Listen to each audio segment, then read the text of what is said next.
Asian paints हर घर कुछ कहता है। आई थिंक इसका जो टैगलाइन है इसी में सारा सारांश कहा गया है। सारांश क्या है? सारांश ये है कि डेकोरेटिव पेंट्स पे ही सबसे ज्यादा फोकस है, मतलब घरों पे ही सबसे ज्यादा फोकस किया गया है एशियन पेंट्स की तरफ से। सो आइए थोड़ी सी एशियन पेंट की हिस्ट्री थोड़ी समझेंगे, फिर कंपनी के बारे में थोड़ा सा आप लोगों को बताऊंगा। देन उसके बाद इंडस्ट्री और फाइनेंशियल्स जो है वो श्रेणी का आपको डिटेल में बता देगा, और अंत में मैं आप लोगों के सामने वैल्यूएशंस पे एशियन पेंट्स के बारे में बात करूंगा, और फिर इन्वेस्टमेंट का अप्रोच कैसा होना चाहिए उसके बारे में भी यहां पे हम आज डिस्कशन करने वाले हैं दोस्तों। कब स्टार्ट हुई थी ये कंपनी? 1942। लव स्टोरी नहीं, ये लव स्टोरी जो थी ये पेंट के लिए थी। वर्ल्ड वॉर के दौरान जो प्रोडक्शन का बूस्ट है वो इंडिया में काफी अच्छा मिला, और वहां पे 4 यार मिल गए। तो 4 यार कौन थे? मिस्टर चंपकलाल चौकसी जी, देन चिमनलाल चौकसी जी, देन सूर्यकांत दानी जी एंड अरविंद वकील जी। ये 4 दोस्त आए, ये 4 यारों ने मिलकर ये कंपनी शुरू की और काफी अच्छी तरीके से धीरे धीरे धीरे इस कंपनी को बढ़ाया। In 1967 Asian Paints became largest paint company in India. सबसे बड़ी कंपनी बन गई वो 1967 से, और 1967 से अब तक अपनी मार्केट लीडरशिप पोजीशन इन्होंने बरकरार रखी है। क्या बरकरार रखी है? एक्चुअली ये इंप्रूव करते जा रहे। Even during the pandemic also we have seen कि कैसे इन्होंने अपनी पोजीशन को और ज्यादा स्ट्रांग किया, कैसे अपने डीलर्स के साथ उन्होंने अपना रिलेशनशिप और ज्यादा गहरा किया by providing them working capital. जब प्रॉब्लम्स चल रहे थे, फाइनेंसिंग के प्रॉब्लम्स चल रहे थे, बिजनेस कैसे चलाए जाए ये प्रॉब्लम्स चल रहे थे, तो उस समय पे एशियन पेंट्स ने अपने डीलर्स को बहुत ही बढ़िया तरीके से संभाला था। तो वो भी एक रीजन था कि ये जो कंपनी है बहुत बढ़िया तरीके से अपना जो बिजनेस है वो बढ़ाती गई। 1970 में देखिए विजन, देखिए कंपनी की, वैसे कितना प्रोएक्टिव था ये कंपनी। 1970 में इस कंपनी ने एक सुपर कंप्यूटर खरीदा, और कितना पैसा खर्च किया था? 8 करोड़ रुपए खर्च किए थे 1970। Can you imagine? ये क्यों कर पाए वो? वैसे ये जो 4 यार है ना 1942 में जिन्होंने ये कंपनी शुरू की थी, 1970s में इन्होंने प्रोफेशनल्स को हायर करना शुरू किया था टू मैनेज दी कंपनी। सो भाई पता था कि भाई अपना जो काम है एक लेवल तक है, उसके ऊपर अगर इस कंपनी को लेके जाना है we need to hire professionals जो एकदम अप टू डेट हो, क्या चल रहा है मार्केट में वो समझने की उनकी कैपेसिटी हो, और जो चैलेंजेस वो फेस कर रहे थे उन चैलेंजेस का सोल्यूशन उनको फाइंड आउट करना था, और इसीलिए उन्होंने प्रोफेशनल्स को हायर किया था। 1970s में जाके वो IIM अहमदाबाद जैसे इंस्टीट्यूट्स में जाके मतलब ग्रेजुएट, मतलब जो MBAs है, MBA ग्रेजुएट से मैनेजमेंट ट्रेनीज है, उनको हायर करते थे, और वही ट्रेनीज उनकी सबसे बड़ी स्ट्रेंथ साबित हुए। ये जो सुपर कंप्यूटर इन्होंने खरीदा था, ये क्यों खरीदा था उन्होंने? क्योंकि जो डिस्ट्रीब्यूटर्स पे जो डिपेंडेंसी थी, जो 20% से ज्यादा के कट्स लेते थे उनके प्रोडक्ट्स डिस्ट्रीब्यूशन में, तो उनको हटाना था और डायरेक्टली डीलर्स के साथ उनको डील करना था। बट डीलर्स के पास ज्यादा बड़ी स्पेस तो होती नहीं है टू स्टोर इन्वेंटरी वगैरह, तो वहां उसको सोल्यूशन कैसे निकाला जाए? उसका सोल्यूशन होता है सप्लाई चेन जो है वो बहुत बढ़िया तरीके से मैनेज करके। तो आज भी उनकी जो वो स्ट्रेंथ है वो दूसरी कंपनीज अभी तक फॉलो नहीं कर पाई है। And by taking out distributors from the supply chain, उनके जो मार्जिन्स है या मतलब total take away from the MRP, obviously margins मतलब सारे वो एक्चुअल मार्जिन्स नहीं, बट जो डीलर्स को वो कितना देते हैं? 2 या 3%, और 97% of the MRP actually goes to the company. Margins नहीं है वो, बिकॉज बाकी के कॉस्ट होते हैं कंपनी के पास। बट आप समझ सकते हो जहां पे दूसरी कंपनी जो है विच आर टेकिंग ओनली 60%, ये 96 to 97% लेके जा रहे हैं। ये एक बहुत बड़ा फैक्टर है, एंड दैट्स व्हाई जब आपके साथ फाइनेंशियल्स के बारे में श्रेणी बात करेगा तो मार्जिन्स पे भी वो उतना ही स्ट्रेस करेगा, ये भी हम देखेंगे। 1982 में उन्होंने कंपनी को पब्लिक लिमिटेड कंपनी बनाया। ये जो पैसा है वो एग्जिस्टिंग बिजनेस को बढ़ाने में, मतलब ओवरऑल डीलरशिप वगैरह, नेटवर्क्स, मार्केट्स का रीच बढ़ाने के लिए भी उन्होंने यूज किया, and wide range of exciting new products भी उन्होंने उसकी वजह से लॉन्च किए। और तब से लेके ये जो चीजें हैं वो अभी भी चल ही रही है। It is not going to stop, that's what the current scenario is suggesting. सबसे ज्यादा जो फोकस है कंपनी का वो डेकोरेटिव बिजनेस पे है, इंटरनेशनल बिजनेस में भी है, इंडस्ट्रियल बिजनेस में भी है, किचन एंड बाथ बिजनेस में उन्होंने एंट्री ली हुई है। बट सबसे ज्यादा जो रेवेन्यू कंट्रीब्यूशन आता है कंपनी के पास 84.5% में, अगर लास्ट 9 मंथ्स मतलब ये जो फाइनेंशियल ईयर है इसके फर्स्ट 9 मंथ्स की बात करता हूं यानी कि दिसंबर 2022 तक, तो 84.5% जो रेवेन्यू कंपनी के पास आया है वो डेकोरेटिव पेंट्स की वजह से आया है। हर घर कुछ कहता है, सो वही है ये घर जो सबसे ज्यादा इनको रेवेन्यू क्रिएट करके दे रहा है।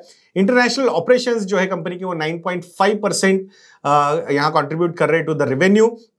3% इंडस्ट्रियल कोटिंग से आता है, सो वहां पे ये ज्यादा कुछ कर नहीं पाए हैं and that's why I think company का फोकस भी पूरा का पूरा डेकोरेटिव पेंट्स पे जो अच्छे मार्जिन वाला भी बिजनेस है। एंड 3% इनका जो बिजनेस आ रहा है, रेवेन्यू आ रहा है, वो होम इंप्रूवमेंट से आ रहा है। So definitely they are trying to diversify. ये जो बड़ा डीलर का नेटवर्क इनके पास है तो वहां से ये और ज्यादा कुछ चीजें करने की कोशिश भी वहां पे कर रहे हैं। सो लेट्स सी कितना सक्सेसफुल होता है नहीं होता है, ये तो आने वाला समय ही बताएगा। अब नेक्स्ट जो 2 सेगमेंट्स है इंडस्ट्री के और फाइनेंशियल्स के, वो श्रेणी का आप लोगों के सामने प्रेजेंट करेगा और उसके बाद I am going to talk about valuations. I know you will be more interested in valuation part, so that I will cover at the end of this video. Parimal sir ने आप सबको एशियन पेंट्स के business model के बारे में तो समझा ही दिया है, तो आइए बढ़ते हैं नेक्स्ट सेगमेंट में जो पेंट इंडस्ट्री है उसको समझते हैं। तो अगर हम इंडियन लेवल की बात करें तो जो पर कैपिटा पेंट कंजम्पशन है वो स्टैंड करता है अराउंड 4.1 किलोग्राम्स पर ईयर, और अगर हम इसे कुछ डेवलप्ड कंट्रीज के साथ कंपेयर करें तो वो नंबर दिखता है 15.8 फॉर यूएसए, और चाइना जो हमारा पॉपुलेशन वाइज पीयर दिखता है, जो सबसे क्लोज पॉपुलेशन है जिसकी, उसका भी ऑलमोस्ट डबल लेवल से पेंट कंजम्पशन की, दैट इज 7.2 की। तो एक बहुत बड़ा हेडरूम दिखता है हमें इंडियन पेंट इंडस्ट्री के लिए। तो और पेंट इंडस्ट्री को अगर हम और डिवाइड करें तो ऑर्गेनाइज्ड और अनऑर्गेनाइज्ड सेगमेंट का जो मिक्स है तो समथिंग अराउंड 70 to 75% ये ऑर्गेनाइज्ड प्लेयर्स में है। यानी कि जो मेजर प्लेयर्स है Asian Paints, Berger, AkzoNobel, Kansai, Indigo Paints, ये सारा जो लिस्टेड प्लेयर्स है इनके पास 70 to 75% का मार्केट शेयर है कंबाइंड, एंड बाकी जो रिमेनिंग 25 to 28% है वो अनऑर्गेनाइज सेक्टर है। तो जो न्यू इंडस्ट्री में जो न्यू प्लेयर्स जो आ रहे हैं उनके लिए काफ़ी बड़ा एक रूम है अनऑर्गेनाइज सेगमेंट का शेयर एक्वायर करने के लिए। तो जो हमारा ऑर्गेनाइज सेगमेंट है इसका total market size is around 55,000 crore currently, और इसका जो अगर हम एक्टिविटी वाइज मिक्स देखें तो 78% एक्टिविटी रीपेंटिंग से डिमांड आता है, एंड रिमेनिंग जो है 22% वो फ्रेश पेंटिंग एक्टिविटी से डिमांड आता है। यानी कि जो फर्स्ट टाइम रियल इस्टेट पे जो पेंट होता है जो वहाँ से कंजम्पशन आता है दैट फॉर्म्स जस्ट 22%। तो इनके लिए ग्रोथ ड्राइवर्स अगर हम देखें तो एक तो रहेगा रियल इस्टेट के ट्रेंड्स। तो रियल इस्टेट मार्केट जो एक बूम के तरफ जाते हुए दिख रहा है, अगर हम लॉन्चेस का ट्रेंड देखें या सेल्स का ट्रेंड देखें तो 2016 से लेके ऑलमोस्ट फर्स्ट हाफ ऑफ 2021 तक के यहाँ पे कंसर्निंग नंबर्स दिख रहे थे, और बहुत सारे मैक्रो इकोनॉमिक फैक्टर्स इसको अफेक्ट कर रहे थे। जीएसटी, रेरा जैसे फैक्टर्स जो आए उन्होंने रियल इस्टेट को कहीं ना कहीं एक डाउन ट्रेंड पे रखा था। बट पोस्ट कोविड वेव्स तो जो H2 2021 के बाद से अगर हम ट्रेंड देखें तो एक अपवर्ड ट्रैजेक्टरी दिख रही है। तो इसका मतलब है कि जो आने वाला रियल इस्टेट बूम है that will create more and more demand for fresh painting activities. और जो मेजर सेगमेंट है रीपेंटिंग का, यानी कि घर पे एक बार पेंट हो गया और 5-6 साल बाद जब हम उसे दोबारा पेंट करते हैं तो that forms a repainting demand. तो ये रीपेंटिंग के लिए हम कुछ नंबर्स देखते हैं।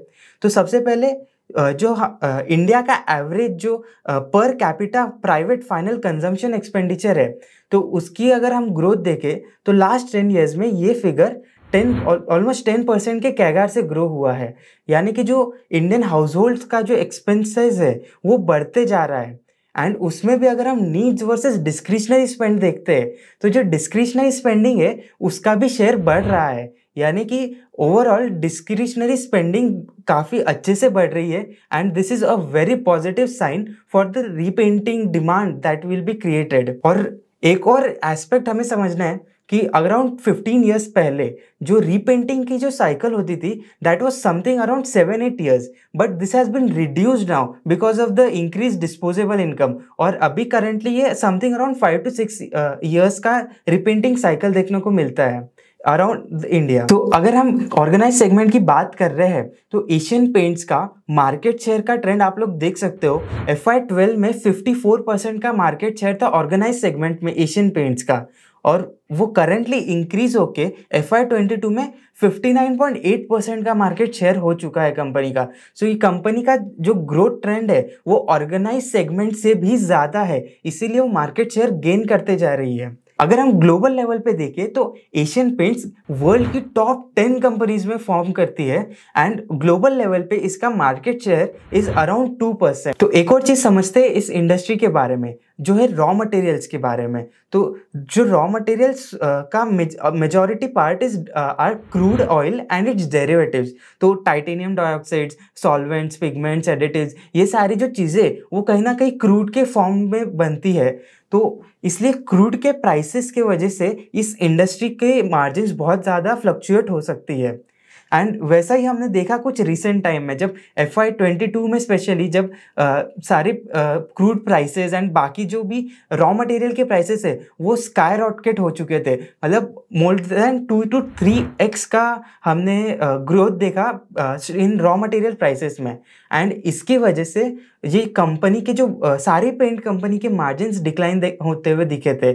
बट अगर हम इन ट्रेंड्स को और क्लोजली एनालाइज करें तो ऑल्दो ये प्राइसेस अभी कम होते हुए दिख रही है, beat titanium dioxide, beat crude oil या वैम, तो ये जो सारे रॉ मटेरियल्स है तो इनकी प्राइसेस जो कम हो रही, तो यहाँ से मार्जिन आउटलुक पॉजिटिव दिख रहा है। इनफैक्ट एशियन पेंट्स का जो लेटेस्ट रिजल्ट आया था वहाँ पे भी कंपनी के मैनेजमेंट ने कहा कि जो रॉ मटेरियल के डिफ्लेशन दिखने को मिला है ओवरऑल, तो उससे कंपनी के मार्जिन्स इंप्रूव हुए एंड आगे जाके और भी इंप्रूव हो सकते हैं। एक और चीज़ जो हमें एनालाइज करनी चाहिए एक पेंट कंपनी के लिए, वो है उसकी मैन्युफैक्चरिंग स्ट्रेंथ। ग्रासिम का एक बहुत बड़ा न्यूज़ आया था रिसेंटली कि वो एशियन पेंट्स की ऑलमोस्ट 70% की कैपेसिटी को सेटअप कर रहा है। तो पहले समझते कि एशियन पेंट्स की कैपेसिटी है कितनी। तो एशियन पेंट्स की जो इन हाउस कैपेसिटी है, जो इंस्टॉल्ड कैपेसिटी है, that is 17.3 lakh kilolitres, and इसका 70% ग्रासिम भी ऐड कर रहा है। लेकिन इतना ही नहीं है एशियन पेंट्स के पास, because Asian Paints 28 outsource processing centres से अपने पेंट्स को प्रोड्यूस करवाता है। एंड FY22 में कंपनी ने 6 लाख किलोलीटर्स का पेंट ऐसे आउटसोर्स सेंटर्स से प्रोक्योर किया था।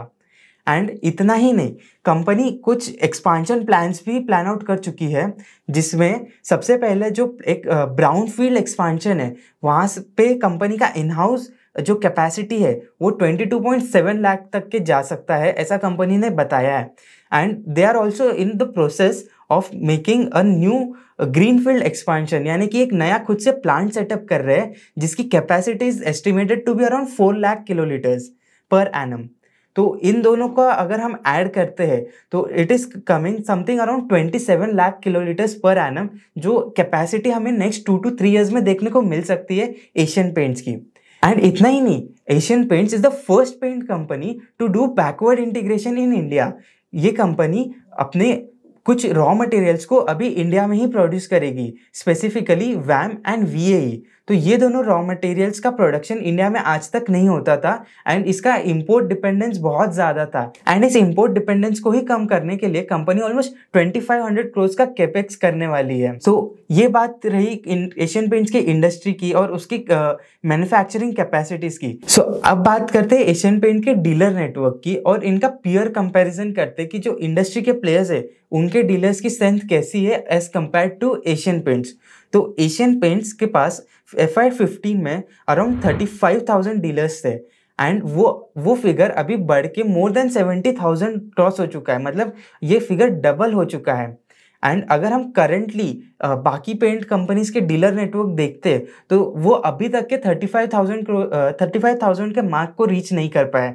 सो एक बहुत बड़ा डिस्ट्रीब्यूशन का जो यहाँ पे नेटवर्क है एशियन पेंट्स का, ये उसका एक मेजर मोट है। एंड कोविड के टाइम्स में भी जो कंपनी ने अपने डीलर्स को मोटिवेट किया, उनको फाइनेंशियल सपोर्ट दिया, एंड उसके वजह से इनका स्ट्रेंथ और स्ट्रांग होता है। एंड साथ ही साथ कंपनी डीलर्स के साथ साथ अभी पेंटर्स के साथ भी एसोसिएट कर रही है, जो कि एक और प्लस पॉइंट होता है कंपनी के लिए। तो अब बात करते हैं एशियन पेंट्स के फाइनेंशियल्स की। और फाइनेंशियल्स में सबसे पहले देखते हैं कंपनी के रेवेन्यूज। तो कंपनी के रेवेन्यू ऑलमोस्ट 11.5% के कैगार से ग्रो हो रहे हैं फॉर लास्ट 10 ईयर्स। और अगर हम सिर्फ 9 मंथ्स ऑफ FY23 की बात करें तो यहाँ पे कंपनी ने अपने 25,600 करोड़ का रेवेन्यू जनरेट कर लिया है। रफली अराउंड 8,500 करोड़ का रेवेन्यू है पर क्वार्टर। तो एंड डिस्पाइट जो इनका मेजर क्वार्टर होता है, जो प्री दिवाली पेंटिंग एक्टिविटीज होती है, वो इम्पैक्टेड थी इस साल बिकॉज ऑफ एक्सटेंडेड मॉनसून, उसके बाद भी एक रोबस्ट रेवेन्यू नंबर्स दिख रहे हैं। So this is a very positive sign for the company. अब बात करते हैं मार्जिन्स की। तो जो ग्रॉस प्रॉफिट मार्जिन है, यानी कि जो सेल्स में से अगर हम कॉस्ट निकाल देते हैं, जो प्रोडक्शन का कॉस्ट है वो अगर हम निकाल देते हैं, तो कंपनी के मार्जिन्स हिस्टोरिकली अराउंड 40, 41, 42% के रेंज में थे। लेकिन FY22 में ये मार्जिन्स 35% पे आ गए। दिस इज कंसर्निंग, बट इसका रीज़न है जो इंडस्ट्री वाइड इम्पैक्ट हुआ था, जब हमने देखा कि रॉ मटेरियल के प्राइसेस बढ़ गए और जो कंपनीज है टू मेंटेन कॉम्पिटिटिवनेस उन्होंने उतना प्राइस हाइक नहीं लिया, एंड उन्होंने कुछ टेम्परेरी फेज के लिए मार्जिन्स को इम्पैक्टेड रखा। तो इसलिए FY22 का मार्जिन तो कम है, लेकिन अगर हम वही 9 मंथ्स में देखते हैं तो मार्जिन इम्प्रूवमेंट दिख रहा है, एंड ये इम्प्रूवमेंट आगे जाके और भी अच्छा होने के चांसेस है। सो वी डू एक्सपेक्ट कि मार्जिन्स वापस से स्टेबलाइज हो जाए, that will be very beneficial for the company again. वही सिमिलर ट्रेंड देखने को मिल रहा है हमें EBITDA मार्जिन और नेट प्रॉफिट मार्जिन में। अगर एक लॉन्ग टर्म ट्रेंड देखें तो एक अपवर्ड ट्रैजेक्टरी दिख रही है इन दोनों भी मार्जिन्स में। बट हाँ, FY22 में इम्पैक्ट था, एंड सिमिलर ट्रेंड जैसे 9 मंथ ऑफ FY23 में ये नंबर्स वापस से इम्प्रूव होते हुए दिख रहे हैं। सो अब बात करते कि जो कंपनी का stand alone margin, gross margin है, तो वो कैसे और क्यों इम्पैक्टेड था। तो अगर आप अपनी स्क्रीन पे देख सकते हो कि Q1 FY22 में जो मटेरियल इन्फ्लेशन इंडस्ट्री में देखने को मिला था वो अराउंड 15% का था, जबकि प्राइस हाइक सिर्फ 3% की थी। एंड एक सिमिलर ट्रेंड देखने को मिला हमें आगे भी कि price hikes were lagging the material inflation. तो इस वजह से रॉ मटेरियल कॉस्ट, स्पेसिफिकली अगर हम FY22 में देखें तो रॉ मटेरियल कॉस्ट इन्फ्लेटेड थी, उस वजह से हमारे मार्जिन्स इम्पैक्टेड थे। सो फॉर एग्जाम्पल, अगर जो 15% का मटेरियल इन्फ्लेशन हमें Q1 FY22 में देखने को मिला, उसका प्राइस हाइक वो अराउंड 15% का प्राइस हाइक Q3 FY22 में, मतलब 2 क्वार्टर्स बाद कंपनी ने लिया है। और अगर हम इस साल की बात करें तो इस फाइनेंशियल ईयर में कंपनी ने सिर्फ 3% का प्राइस हाइक लिया है, जबकि अगर हम देखें तो Q1 में 6% का इन्फ्लेशन एंड Q2 में 2% का मटेरियल इन्फ्लेशन देखने को मिला। एक और पॉजिटिव साइन ये है कि जो Q3 में मटेरियल प्राइसेस डिफ्लेट हुई है, यानी ये कॉस्ट कम हुआ है और एक्सपेक्टेड है बिकॉज कंपनी के मार्जिन्स ऑलरेडी इम्पैक्टेड है। And not just Asian Paints के, बाकी सारे पेंट कंपनीज के मार्जिन जो इम्पैक्टेड रहे हैं वो अभी कहीं ना कहीं इम्प्रूव हो गए। एंड ये मटेरियल डिफ्लेशन है, इसके लिए कंपनी प्राइस रिवर्जन नहीं करेगी, यानी कि इनके मार्जिन्स वापस से इम्प्रूव होने लगेंगे। तो अगर हम कंपनी के रिटर्न रेशियोज की बात करते हैं तो ये रिटर्न रेशियोज काफ़ी रोबस्ट है। ROE हो, ROCE हो, तो ROE कंपनी का लास्ट 2 साल पहले अराउंड 27-28% के रेंज पे था। ROCE वॉज अराउंड 36% की रेंज पे। तो बहुत ही रोबस्ट नंबर्स देखने को मिल रहे हैं। FY22 में ऑल्दो इम्पैक्ट रहे हैं, लेकिन FY24 में काफ़ी पॉजिटिविटी दिख रही है इस इंडस्ट्री की, इस कंपनी की। सो दैट्स ऑल कि इनके फाइनेंशियल्स काफ़ी रोबस्ट लग रहे हैं। सो आई होप कि इंडस्ट्री और फाइनेंशियल्स के बारे में श्रेणिक ने काफी अच्छे पॉइंट्स आप लोगों के सामने रखे होंगे। अब बात करते हैं वैल्यूएशंस पे, क्या हो रहा है एशियन पेंट्स में, क्यों ये 22% से डाउन है ये कंपनी? क्या ये पहली बार हो रहा है? नहीं, ये पहली बार नहीं हो रहा है। अक्टूबर 2016 में भी 29% गिरा था एशियन पेंट्स। जुलाई 2018 में भी 22% गिरा था एशियन पेंट्स। अप्रैल 2020 में भी, मतलब ये एक बहुत बड़ा अचीवमेंट है वैसे एशियन पेंट्स का, क्योंकि उस वक्त मार्केट 40% से गिरा था। अच्छी कंपनीज के स्टॉक 50-60% से गिरे थे, but Asian Paint was down by only 22%. Then again in February 2021, Asian Paints went by 20% down. Again in Jan 2022, Asian Paint is down by 28%. And now in November 2022, या फिर since then, अभी अगर हम बात करते हैं, since November 2022, this company's stock is down by 22%. So sorry, Jan 2022 में 28% गिरा था, इस बार 22% है. So I think 30% से ज्यादा कभी इसमें करेक्शन देखा नहीं गया है इस कंपनी में। तो क्या ये एक बहुत बड़ी अपॉर्चुनिटी सजेस्ट कर रहा है कि भाई इससे ज्यादा करेक्शन कंपनी में नहीं होता है? आई don't no, I don't believe that much in technicals, but कभी कभी ये चीजें पॉजिटिव लगती है तो इन्फर करने के लिए काफी अच्छा लगता है। So not a suggestion, but बहुत बड़ी डाउनसाइड यहां पे लगती नहीं है इस कंपनी में। ये भी I think we need to understand. अब क्या मतलब what is the major problem currently which the company is facing? एक तो जो कंपटीशन है, जैसे कि JSW पेंट्स हुआ, obviously JSW group is a strong group, या फिर ग्रासिम इंडस्ट्रीज भी पेंट सेक्टर में एंटर कर रही है with a corpus of almost 10,000 crore rupees वो इन्वेस्ट करना चाहते हैं। 10,000 करोड़ रुपीज, उसमें से 9,200 crore rupees they want to spend on marketing and ad spends होने वाले हैं उनके, ऐसा उनका एक रिपोर्ट में कहा गया है। सो आई थिंक डेफिनेटली एक बहुत बड़ा ग्रुप अगर वहां पे सामने आ रहा है as a challenger, so I think definitely it will have an impact and we can not deny that it can have an impact on their margins, no doubt about that. Even market share भी वहां पे थोड़े से impact हो सकते हैं। दो I still feel कि इंडस्ट्री में श्रेणिक ने कवर किया होगा कि कैसे ये अनऑर्गेनाइज सेक्टर है, वहां से मुझे लगता है मार्केट शेयर ज्यादा गेन किया जाएगा rather than organize segment. Let's see, time only will tell us. But ये अगर वैल्यूएशन पे थोड़ा सा और ज्यादा स्ट्रेस करते हैं, सो 5 साल के मीडियम पी के लेवल्स पे ये कंपनी जा चुके हैं। सो 70 का करंटली पी रेशियो है और लास्ट 5 इयर्स का भी medium P ratio is at 70 only. But अगर मैं थोड़ा सा हिस्ट्री और पीछे लेके जाता हूं, यानी मार्च 2018 से लेके मार्च 2020 तक अगर पी रेशियो की रेंज में देखता हूं इस कंपनी की, so that is between 50 to 65। सो उस केस में अगर हम average P ratio of that phase, जब एक प्री पैंडेमिक नॉर्मलसी की अगर हम बात करते हैं, so at that point of time between 55 to 60 के बीच में प्राइस टू अर्निंग्स रेशियो था। सो अगर थोड़ा सा लंबा मीडियन पी रेशियो हम देखते हैं, सो डेफिनेटली ये वैल्यूएशंस अभी भी थोड़े से स्ट्रेच्ड नजर आते हैं। सो उसमें और ज्यादा थोड़ा टाइम करेक्शन, थोड़ा price correction, is it possible? Yes, I strongly feel it is possible, no doubt about that. So but क्या एग्जैक्टली होगा लेवल्स, आई डोंट नो। मतलब हम थोड़े तुच्छ प्राणी जैसे लोग हैं तो हमें वो पता नहीं चलता है कि क्या लेवल्स पे एंट्री करनी चाहिए और एग्जिट करना चाहिए। हमारे लिए अर्निंग विजिबिलिटी है, ग्रोथ पोटेंशियल है, तो हमें वो कंपनीज काफी अच्छी लगती है। सो उस पॉइंट ऑफ व्यू से ही हम हमारे मॉडल पोर्टफोलियोज भी बिल्ड करते हैं। सो अगर करंट मार्केट कैपिटलाइजेशन की बात करते हैं तो 2.68 लाख करोड़ रुपीस का मार्केट कैपिटलाइजेशन इस कंपनी का।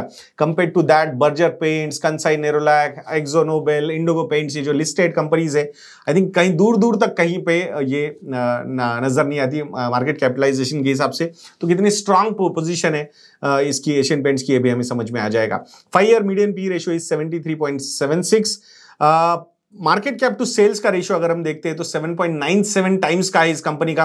Compare to all other paints, definitely it is quite premiumly valued. Whether it deserves, अगर हम एबिटा मार्जिन्स की बात करते हैं तो definitely this particular company deserves more valuation.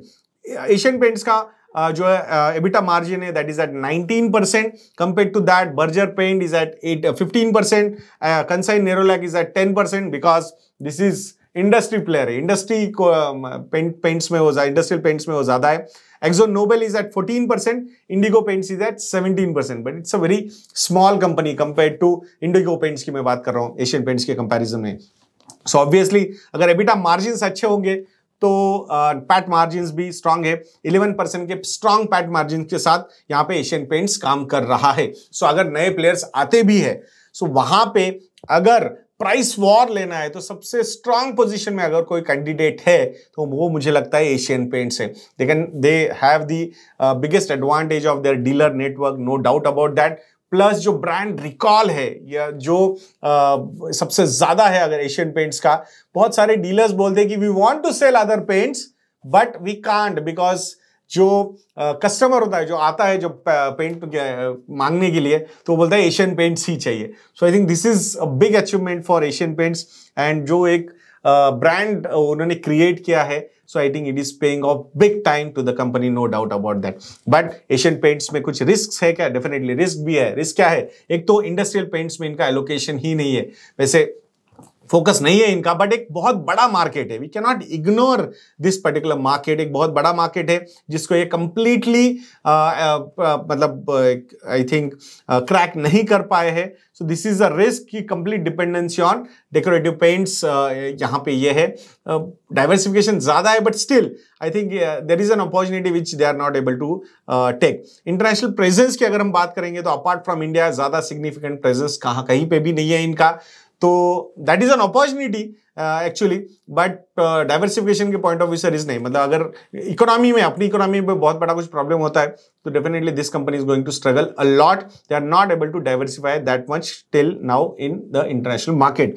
Competition की बात अगर करेंगे तो definitely big players are coming. Grasim और जेएसडब्ल्यू पेंट्स की तो ऑलरेडी एडवर्टीजमेंट्स हमने देखना शुरू कर दिया है। Alia Bhatt is the brand ambassador of JSW paints. अब देखते हैं ग्रासिम किसको लाने वाला है नेक्स्ट कैलेंडर ईयर में। आई थिंक लॉन्चिंग होने वाला है ग्रासिम का पेंट्स का। सो लेट्स सी वहां पे और कंपटीशन कैसे होती है। I think they will be more aggressive because capacity जो बिल्ड कर रहे हैं वो ऑलमोस्ट 50% ऑफ एशियन पेंट्स वो बिल्ड करने वाले हैं। So let's see, I think that fight will be an interesting fight to C.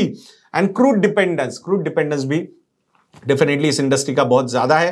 In the short duration ये जो सी सॉ चल रहा है, I think battle of crude prices, I think that will have an impact. 50% dependency है crude derivatives पे, so I think this is a big contribution towards the raw material.